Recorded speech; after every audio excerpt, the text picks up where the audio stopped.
huge seller.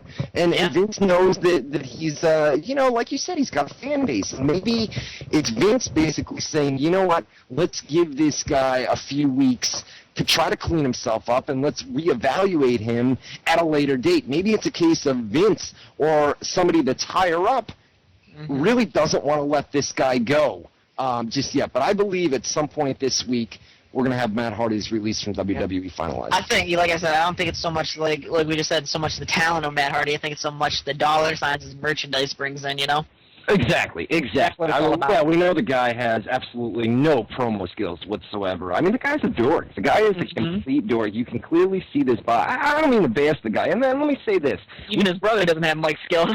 Jeff doesn't have it either. But let me say this, okay? And we said it before we went off the air last week. If the guy does have a problem, a substance abuse problem, okay, a drug problem, if he's got a problem, listen, I would never say I want this guy to get fucked up, overdose, never. Yeah, that's terrible. I wish nothing but the best for this guy. Hopefully he can get his life cleaned up, and hopefully things can be worked out, whether he goes to WWE or TNA, and hopefully, it's not a case of if WWE releases Hardy and Hardy feels that, he's got a guaranteed job in TNA, obviously, but if they release him, it may not be the best case scenario as far as his health is concerned, as TNA, for those that don't know, have done 2 drug tests ever in the history of the company. 2, okay? And one happened several weeks ago, and the other one happened about a year ago. And on the first one, they called these guys into the office and said, hey, you guys failed the drug test. And that was it. They were told, you guys failed the drug test, and nobody heard. Well, have a good day. Have a good day. You failed the drug test. Have a good day. Nobody heard anything about it. And then they just did a test, another drug test, about 3 or 4 weeks ago. And who knows? I mean, nothing's going to happen. Nothing's going to happen to these guys. So what I'm basically saying is, if Hardy is released from WWE and he goes to TNA or Ring of Honor, he knows that there's no policy, okay? He knows that there's no policy, and that may not be the best thing for a guy that has issues. Does that make sense? Where Definitely. The guy basically says, you know what, I'm out of WWE, I don't have to go and take random drug tests and be worried about being suspended or, my name or reputation being tarnished when they release it. You know what I mean? So. I mean, look, TNA took Jeff Hardy after he has all them huge charges on him, Right, so, and it was no big deal there, so I can't see it being a big deal. They took Kurt Angle. I mean, we all know why Kurt Angle left WWE. Had that meeting, Vince basically said, listen, you're fucked up on pills, and Kurt left, went to TNA, and they picked him up right away. Vince was telling people that, this is the guy that is going to die, and TNA went right out and picked him up, you know what I mean? So, all right. Let's open up the phone lines now. Let's just get this up. Caller, you're live on WZR Radio. What's your name? Where you from?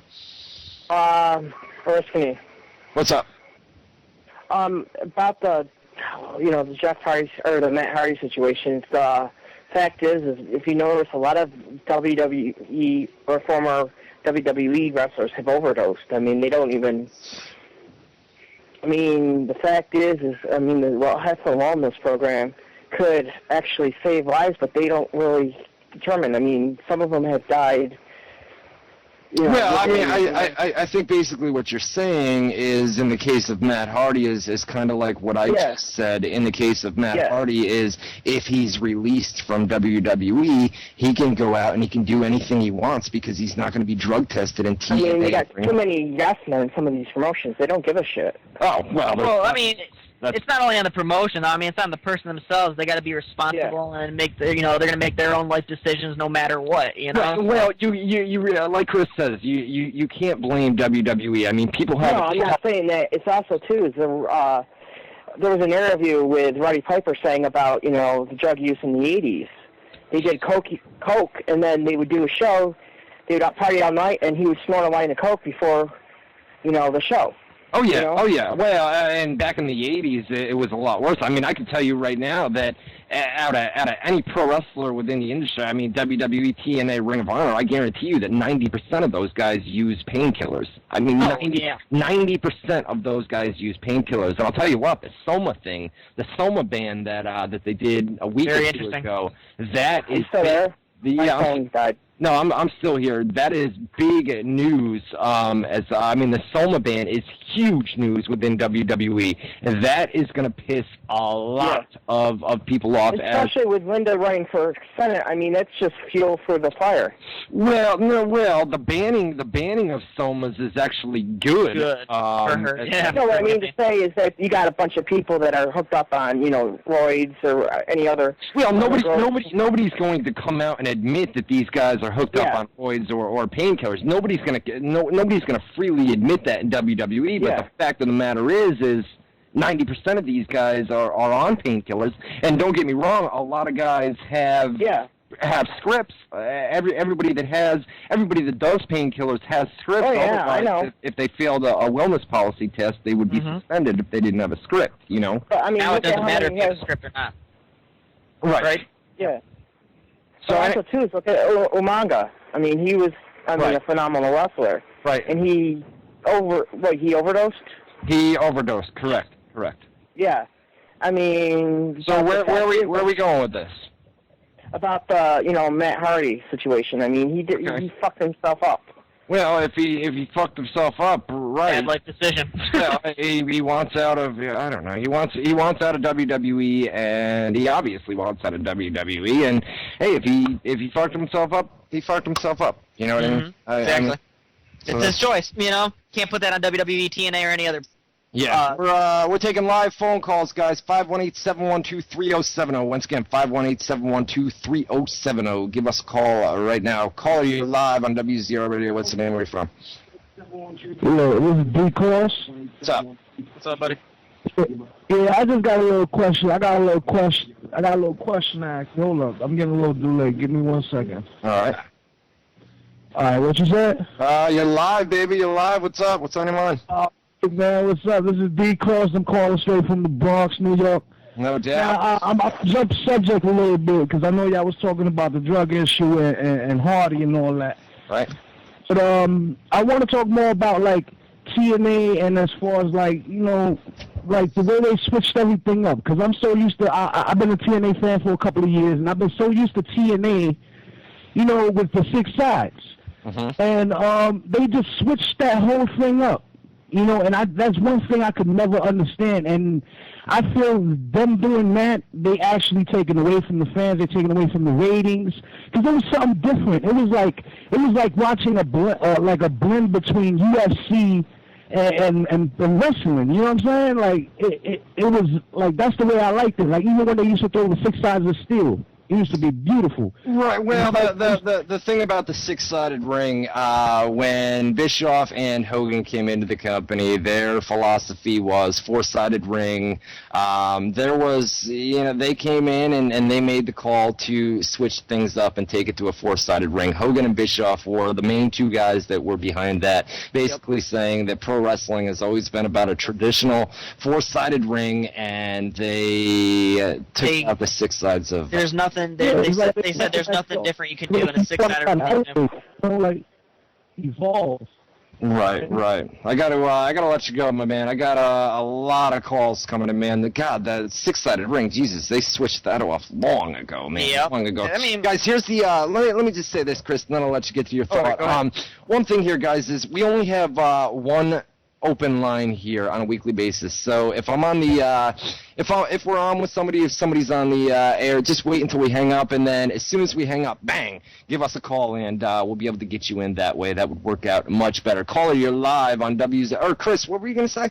Oh, no, go ahead, man. Straight. Oh, all right, you're live on WZR Radio. What's your name? Where are you from? This is Tim from Milwaukee. What's going on, Tim? Not too much. I wanted to just say, first off, it's amazing what a week of hearing about Matt Hardy news will do to change your opinion on the guy. I saw last week voicing my support for him, and No, I mean, I got to say, I really changed it. Sounds like the guys might be happy with some of the problems he has. You know, it may be. It just seems like a case of, God, I don't know what it is, man. I just say, you know, sometimes, you know, substances make you do weird things. He's always been a guy that's made YouTube videos, but, I mean, he is just, I mean, these videos are, I mean, they're brutal. They're just absolutely. I mean, think of what a guy like. I was thinking to myself earlier today when I was reading Jim Ross's blog and a thing from JBL. But think about guys like Jim Ross and JBL that are probably viewing these Matt Hardy videos, probably thinking to themselves the same thing we are, the same thing I am. Like, is this guy serious? You know, is this guy serious right now? And apparently he is. I think his approach is, I think pretty much he just has his approach as do anything you can to get released. Well, yeah, do anything you can to get fired, and I think that the substances, whatever his problems are you know, adding fuel to the fire when he makes these videos. And maybe he likes the attention, you know? I don't know. Well, he obviously likes the attention. I'm saying, like, I mean, you know, I guess negative attention's better than nothing at all. Oh, I guess. Whatever his deal is, who knows, man. I would expect by the end of this week, though, man, something will go down. Yeah, it's very high schoolish. Very high schoolish. Very. But just to get off the Hardy subject for a moment, I wanted to ask you guys, what do you guys think of the new pairing of Cody Rhodes and Drew McIntyre? That they're kind of stunting Cody Rhodes' singles push, you know, in favor of just tag teaming him up again. You know, and that's Chris, I'll let you chime in on this too, man, but that's an interesting point. I mean, we all know we've got my hope here is we've got Cody Rhodes and Drew McIntyre. These are two guys that WWE management is obviously behind, right? We've seen singles pushes, like you said, Tim, over on SmackDown in recent weeks between both Cody Rhodes and Drew McIntyre. Now they pair them up, you give them the tag team titles. My only hope is we don't really have a tag team division in WWE. So the fact that they're putting the tag team titles, they're putting the straps on two guys that WWE management is behind, maybe there's the possibility that we're going to see something with the tag team division now. Yeah, and I think, like I said, you knock out two birds with one stone. You want to give these guys a push, give them some gold. The only gold you can really give them is the tag team belts, and at the same time, hopefully renew the tag team division. Well, and not only that, but like Tim said, they were pushing them in singles competition, and now to pair them up, is it going to derail their pushes, or are you going to finally do something with the tag team belts and have legitimate tag teams feud for the belts? You know what I mean? Mm-hmm. I'd really love to see that. Yeah, no, I mean, it's been how long since we've had a legitimate tag team division in WWE, and hopefully, I mean, like I said, man, these are two guys that WWE officials are behind, so hopefully they've got new plans.